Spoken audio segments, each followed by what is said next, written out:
for detention and the basis for detention. So, what is the law and what is the crime that I committed? Show to me now the legal basis for my being here. As apparently I was brought here not of my own volition. If somebody else says, kung hindi ibang tao, ikaw siguro, because this is your structure. So you have to answer now for the deprivation of liberty. People general naman kayo.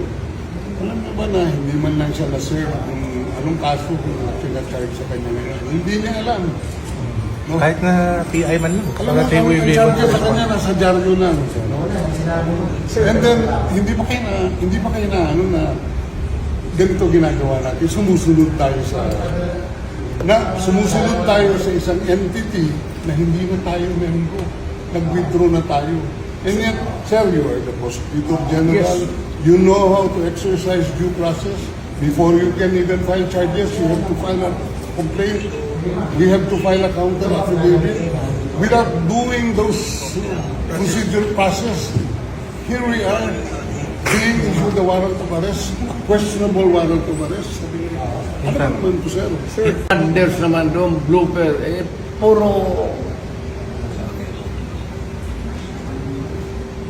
pagdating sa trial dyan, tatawagin kita sa witness stand. Sabihin ko, you're the person who arrested me. May I know the reason why? Have you read the documents? Or at least, have you read the case at that time when you made the arrest? So that you would be guided to what you should know.